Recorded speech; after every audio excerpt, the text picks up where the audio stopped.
Hello प्यारे बच्चों, आज हम साइंस की वर्कशीट नंबर 42 डी करेंगे, क्लास 10 की जैव प्रक्रम। उत्सर्जन। किसी भी जीवित शरीर के अंदर बहुत सारी रासायनिक अभिक्रियाएं होती रहती हैं, जिसके कारण विभिन्न प्रकार के वर्ज्य पदार्थ लगातार बनते रहते हैं। उस जीवित शरीर के लिए उन वर्ज्य पदार्थों का निष्कासन आवश्यक हो जाता है। वर्ज्य पदार्थ माने वेस्ट मटेरियल जो हमारी बॉडी के अंदर बनते रहते हैं। एक कोशिक व बहुकोशिक जीवों में श्वसन। ये श्वसन गलत लिखा है। एक कोशिके व बहुकोशिक जीवन में उत्सर्जन होगा। इसमें विभिन्न जंतु उत्सर्जन के लिए भी विविध युक्तियाँ करते हैं।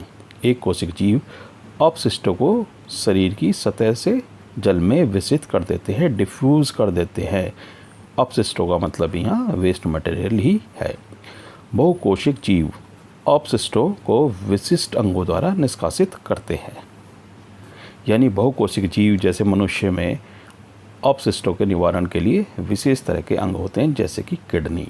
मानव में उत्सर्जन तंत्र का मुख्य कार्य शरीर से नाइट्रोजन युक्त वर्ज्य पदार्थ जैसे यूरिया या यूरिक एसिड, यूरिक अम्ल का निष्कासन करना है। इस तंत्र में एक जोड़ा वृक्क, एक जोड़ा मूत्रवाहिनी, एक मूत्राशय तथा एक मूत्र मार्ग होता है। आप देख सकते हैं। मूत्र बनने का उद्देश्य रुधिर से वर्ज्य पदार्थों जैसे यूरिया या यूरिक अम्ल को छानकर बाहर करना है।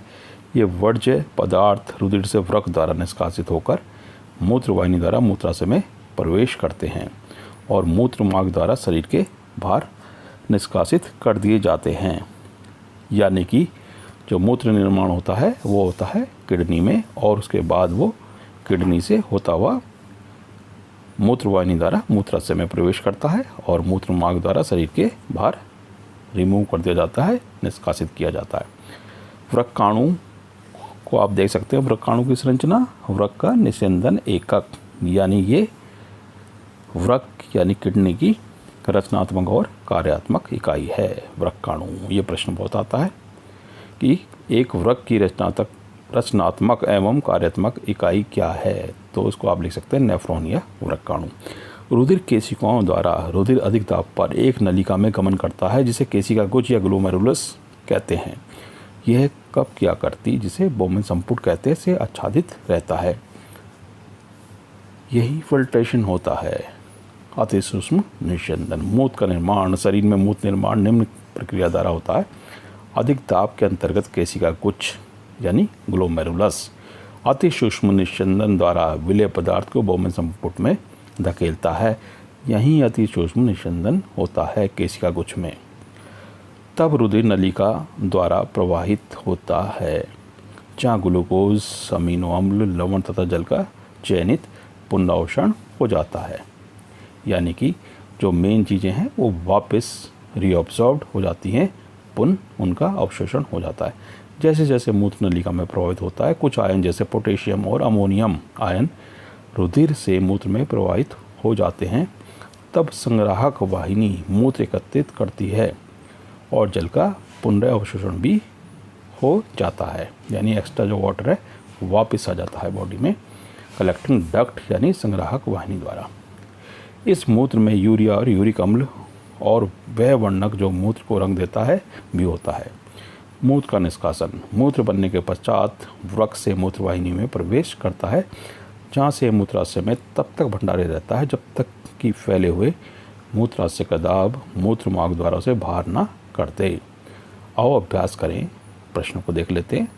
एक कोशिक की जीव किस प्रकार उत्सर्जन की क्रिया करता है, जैसे ऊपर दिया गया है। एक कोशिक की जीव अपशिष्टों को शरीर की सतह से जल में विसरित कर देते हैं, यानी विसरण द्वारा, डिफ्यूजन द्वारा ये करते हैं। बहुकोशिकीय जीव में उत्सर्जन एक कोशिकीय जीवों से किस प्रकार भिन्न है, ये भी ऊपर दिया हुआ है कि एक कोशिकीय जीव जो होते हैं वो अपशिष्टों को शरीर की सतह से जल में विसरित करते हैं, जबकि बहुकोशिकीय जीव हैं वो अपशिष्टों को विशिष्ट अंगों द्वारा निष्कासित करते हैं। वृक्क की कार्यात्मक इकाई क्या है? वृक्काणु या नेफ्रॉन। मूत्र निर्माण में अति सूक्ष्म निस्यंदन की महत्वपूर्ण भूमिका है। नेफ्रॉन में यह कहाँ होता है? अति सूक्ष्म निस्यंदन केशिका गुच्छ या ग्लोमेरुलस में होता है। यह कब क्या करती है, जिसे बोमेन संपुट कहते हैं, से आच्छादित होता है। मानव उत्सर्जन तंत्र का नामांकित चित्र बनाइए। तो ये मानव उत्सर्जन तंत्र का चित्र है। इसमें आप देख सकते हैं वृक्क है दोनों तरफ, ठीक है, मूत्र वाहिनी है, मूत्राशय है और मूत्र मार्ग। तो इस तरीके से आप बना सकते हैं इसको।